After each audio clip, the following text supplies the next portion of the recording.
Ketika memilih pemimpin, kita berharap yang terbaik. Namun bagaimana jika yang kita dapat hanya boneka?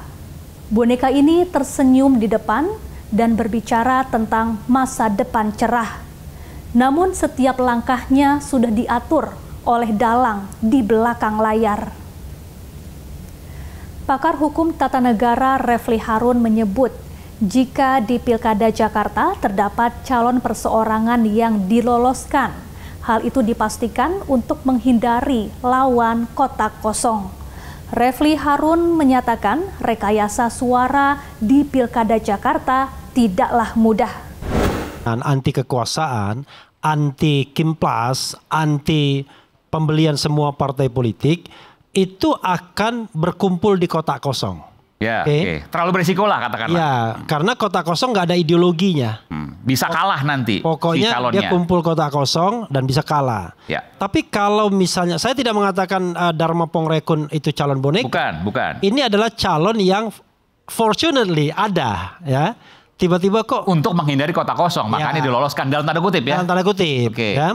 Nah, kalau yang dimajukan ini, maka akan ada splitting. Ya. Jadi barangkali sebagian boleh tetap ingin mendukung, pokoknya siapapun lawannya Ridwan Kamil, kami akan dukung. Ada yang berpikiran begitu. Tapi ada yang berpikiran, waduh, lihat dulu dong. Dharma Pongrekunnya lama-lama mereka berpikir dengan rasionalitasnya. Kalau begitu ya saya pilih Ridwan Kamil aja daripada saya nggak jelas Dharma Pongrekun. Atau saya golput aja. Jadi ada kemungkinan kalau yang diajukan adalah Dharma untuk melawan Ridwan Kamil, maka tiket itu akan bagi 3. Ada yang sebagian memilih Ridwan Kamil dengan rasionalitasnya sendiri, dengan hitungannya sendiri. Ada sebagian yang golput, ada sebagian ke Dharma Pongrekun. Itu bicara linearnya. Oh iya, terlalu polos begitu kan. Dan politik nggak akan polos seperti itu. Bukan begitu. Saya bicara analisis yang masuk akal justru. Karena kalau seandainya misalnya let's say Anies ngomong pilih Dharma Pongrekun, belum tentu juga diikuti orang lain. Karena orang tetap akan melihat siapa sosok yang akan dimenangkan tersebut. Nah, karena itu saya mengatakan ini kan rasionalitas kimplas. Mungkin mereka menganggap lebih baik kita lawan Dharma Pongrekun ketimbang lawan kotak kosong. Baik. Lawan Anies sudah pasti. Kedua, kenapa Ridwan Kamil yang dimajukan bukan misalnya Kaisang misalnya? Karena to some extent Ridwan Kamil ada juga yang namanya elektabilitas. Ya kan? Minimal dia cuma kalah dengan Ahok dan kalah dengan Anies. Ahok dan Anies nggak ikut bertanding. Maka dari sisi elektabilitas Ridwan Kamil jadi yang nomor pertama. Kan begitu. Karena bagaimanapun kalau Anda mau merekayasa untuk level DKI kan nggak gampang. Tingkat pendidikannya sudah tinggi, pengawasannya jauh lebih mudah karena teritorialnya terbatas dan kemudian pendidikan mereka yang mengawasi dan diawasi itu juga sama pada level tinggi dan lain sebagainya. Nah karena itu tetap dibutuhkan sosok yang kira-kira mau dipilih orang. Ridwan Kamil lah paling jagoan di Kimplas, nggak ada yang lain, ya kan? Dan lawannya lemah menurut. Dan lawannya secara teoritis elektabilitas lebih di bawah, popularitas jauh di bawah, ya kan? Isi tas itu di bawah. Namun mengacu pada tipologi calon melawan kotak kosong di Pilkada 2024 terjadi peningkatan yang signifikan. Hal ini disebabkan oleh kondisi politik yang belum pulih dari panas dinginnya Pilpres. Yang dikhawatirkan calon tunggal akan dimanfaatkan sebagai alat untuk membungkam demokrasi. Analisis ya dengan tipologi peningkatan jumlah calon tunggal di pilkada kita sejak 2015 sampai 2020 dan kondisi pilkada kita di tahun 2024, kami mensinyalir akan ada peningkatan jumlah pilkada dengan calon tunggal di tahun 2024 karena banyak alasan. Yang pertama, para pasangan calon dan partai politik meyakini bahwa calon tunggal itu memberikan probabilitas kemenangan yang tinggi. Jadi dari 2015 sampai 2020 itu ada 53 pilkada bercalon tunggal. 52 diantaranya menang, jadi 98,11%. Jadi dari sisi kemenangan probabilitasnya menjanjikan. Nah yang kedua, dari sisi misalnya proses. dia lebih mudah untuk kemudian merebut dan memenangkan partai ketimbang kemudian bertaruh dengan suara pemilih begitu ya. Sehingga dengan situasi itu seolah-olah lebih baik memastikan kemenangan sejak awal daripada kemudian memberikan misalnya penentuan suara itu sepenuhnya kepada pemilih, di mana pemilih itu punya logika dan rasionalitasnya sendiri. Nah, ini partai semakin pragmatis ke sini. Belum lagi ditambah realitas bahwa penentuan pencalonan pilkada itu ujung-ujungnya bermuara kepada keputusan elit partai di Jakarta. Makanya kalau Mas David lihat dan pemirsa semua lihat ya, yang rapat itu elit di Jakarta, padahal pilkadanya di daerah begitu. Jadi ini yang menimbulkan kesenjangan aspirasi antara yang di daerah dengan yang di Jakarta. Apalagi kalau kita lihat di undang-undang pilkada kita, kalau misalnya pengurus partai di daerah tidak mau menominasikan pasangan calon tertentu, itu DPP bisa mengambil alih. Jadi DPP, Iya, iya. Dewan Pimpinan Pusat, itu bisa langsung mencalonkan. Nah, Hmm. ditambah situasi terakhir nih, Mas David ya, partai politik kita itu sebenarnya belum terlalu pulih dari proses pilpres, di mana dari sisi kondisi internal, bahkan di beberapa partai masih ada ya situasi panas dingin akibat kompetisi di antara para caleg begitu. Lalu juga dari sisi kondisi keuangan. Nah, ada pragmatisme yang kemudian apalagi berhadapan dengan situasi tidak punya kader yang terlalu mumpuni, ya sudah akhirnya melepas posisi pencalonan untuk kemudian mengikut kepada koalisi yang lebih besar. Masalahnya bahkan sejak 2017 ya, ketika peningkatan calon tunggal itu naik 300%. Jadi memang dia menjadi jalan pintas.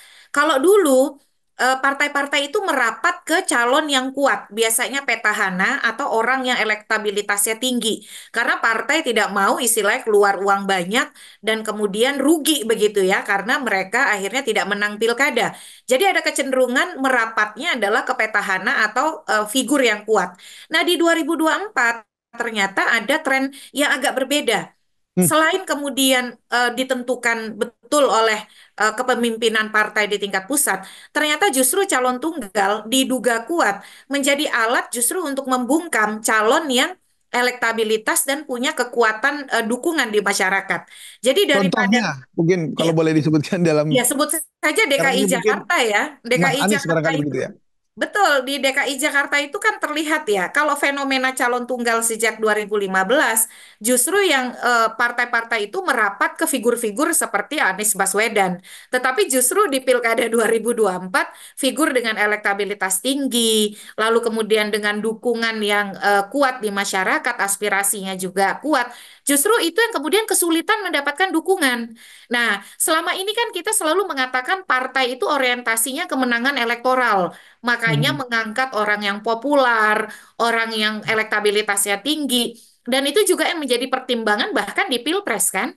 Di Pilpres itu ada yang kemudian kader inti partai malah tidak dicalonkan, yang dicalonkan adalah kader yang elektabilitasnya tinggi. Fenomena Jokowi sebut saja di Hmm. 2014. Berangkat dari Ya. kemudian Solo, langsung masuk ke DKI Jakarta, dan kemudian pencalonan Pilpres. Padahal dari sisi struktural elit misalnya, kader yang istilahnya kadarnya lebih tinggi itu kan ada. Tapi kemudian elektabilitas dan popularitas di masyarakat menjadi pertimbangan. Nah, ini sekarang agak berbalik begitu ya. Selain memang posisi Anies Baswedan agak berbeda karena beliau bukan berasal dari partai politik, bukan kader partai, tapi yang bersangkutan itu kan mantan capres begitu. Jadi dari Hmm. sisi sebenarnya elektabilitas dan penerimaan publik, dia menjanjikan kemenangan elektoral. Nah, tapi justru tidak mendapatkan tiket pencalonan. Ini pergeseran tren calon tunggal. Dan ini ternyata kalau dianalisis Mas David ya tidak lepas Karena apa ini? Hmm. dari tukar tukar guling pencalonan juga. Nah, kalau kita boleh cek, kenapa partai-partai yuk yang dari sisi karakternya sebenarnya tidak mengarah kepada calon tertentu, tapi tiba-tiba bisa jadi kasih dukungan. Nah, ternyata karena dia barter dengan dukungan untuk daerah lain. Itu yang saya sering sebut sebagai tukar Oh, guling tiket pencalonan begitu. Melepas tiket di satu daerah untuk mendapatkan tiket dukungan dari daerah lain. Nah, ini yang kemudian membuat koalisinya begitu gemuk dan bisa dikatakan obesitas dan menghasilkan calon tunggal begitu. Sementara itu, jika hanya ada calon tunggal di Jakarta, pakar hukum kepemiluan Titi Anggraini menyebut kota kosong akan menang. Sebab kota kosong merupakan lawan terberat. Ia tidak bicara, tidak berjanji, namun kota kosong tidak akan pernah mengecewakan. Namun Titi berharap jangan sampai meloloskan calon perseorangan dengan cara melawan hukum. Kota kosong itu adalah pilihan yang sah. Jadi masyarakat juga harus tahu bahwa ketika partai politik bersepakat untuk mengusung calon tunggal, masyarakat boleh menolak. Kalau masyarakat suka dengan calon tunggal boleh dipilih. Tapi kalau masyarakat merasa bahwa calon tunggal dihasilkan dari proses blocking politik yang tidak sesuai dengan nilai-nilai demokrasi dan daerah berhak mendapatkan pilihan calon yang lebih baik, masyarakat sangat boleh dan dianjurkan untuk memilih kotak kosong atau kolom kosong di surat suara.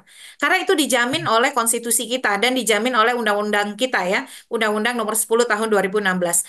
Tapi sayangnya di lapangan itu banyak hoax yang beredar. Contohnya, kalau calon tunggalnya kalah dan kota kosong yang menang, nanti uang daerah itu akan habis untuk pilkada yang diulang. Pembangunan infrastruktur, kesehatan, pendidikan, nanti uangnya bisa tersedot untuk pilkada.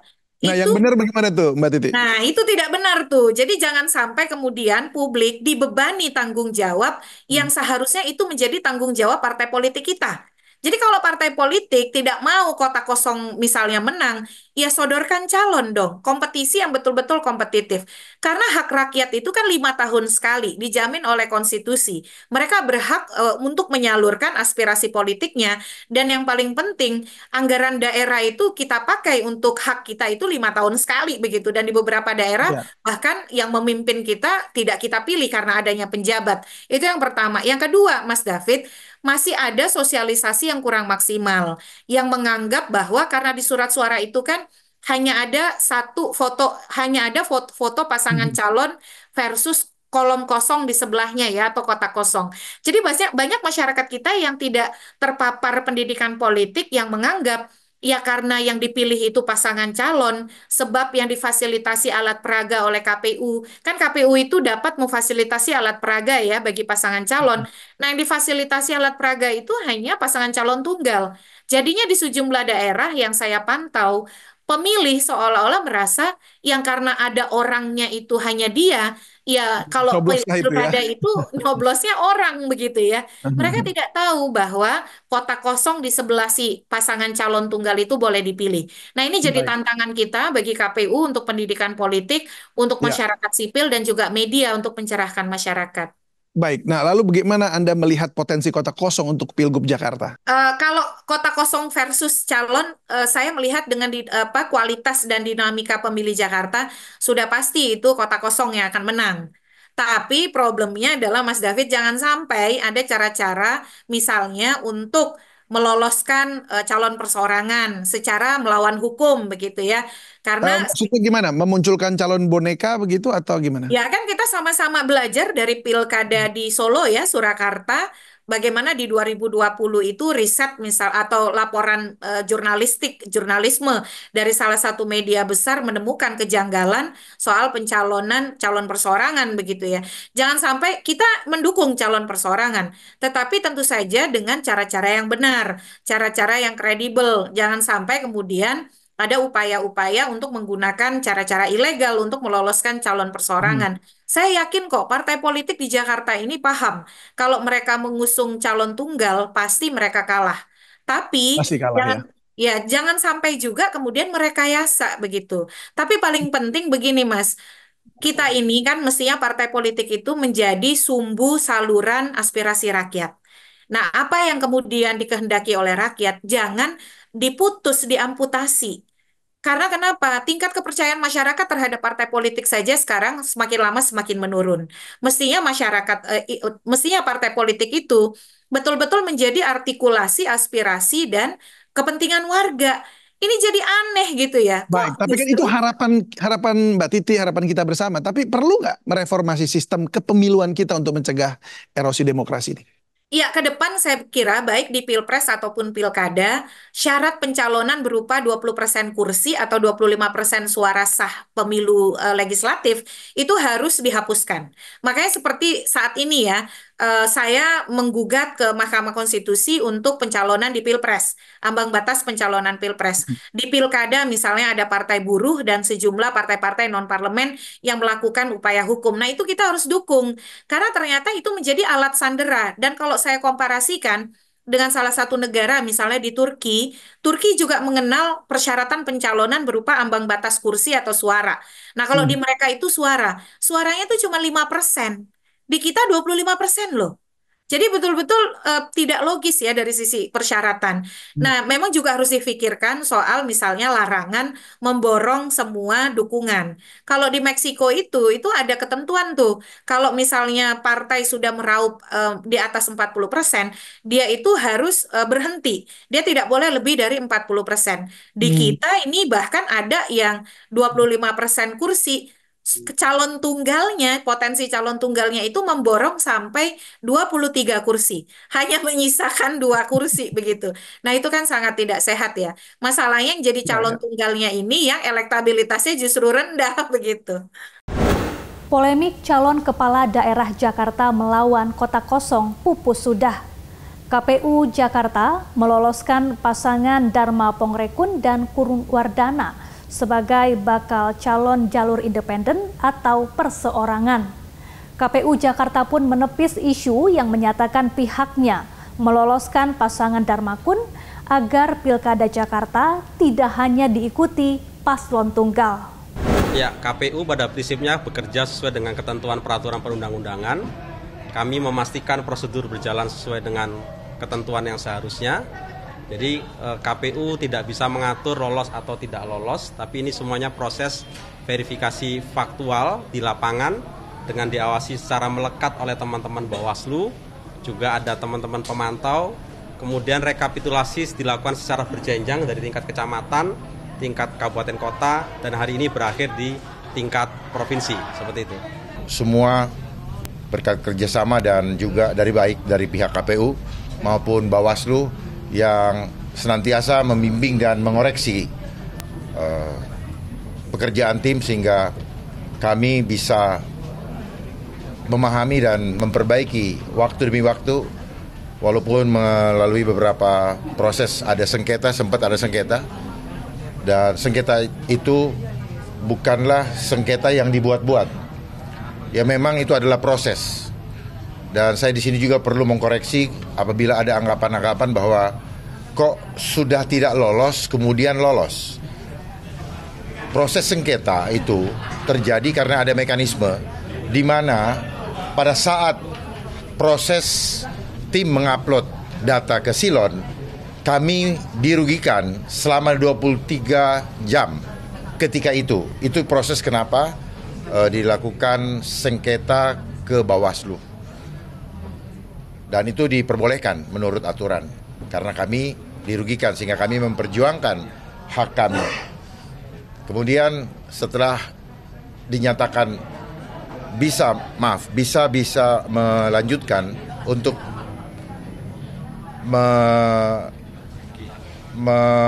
menaikkan atau melengkapi data-data dari kekurangan waktu tersebut, maka kami lakukan semaksimal mungkin dan dinyatakan lolos untuk memasuki tahap verifikasi faktual. Jadi saya perlu menjelaskan ini supaya jangan ada anggapan bahwa itu adalah bagian daripada settingan KPU, sama sekali tidak. KPU betul-betul bersama Bawaslu melakukan dengan profesional berdasarkan aturan undang-undang. Dan kami bukanlah by design, kami bukanlah settingan, tidak. Kalau kami pun tidak pernah tahu apa yang akan terjadi di depan. Jadi dari awal Februari kami mulai bekerja dan mulai Mei kami mendaftarkan diri sampai detik ini kami betul-betul berjalan bersama rakyat dan tidak ada siapapun di belakang kami. Di pesta demokrasi milik rakyat, calon melawan kota kosong, calon independen yang hadir bak pahlawan tanpa daya, dan calon boneka yang hadir sebagai aktor drama politik hanyalah panggung sandiwara. Kita tidak boleh terus berdiam diri.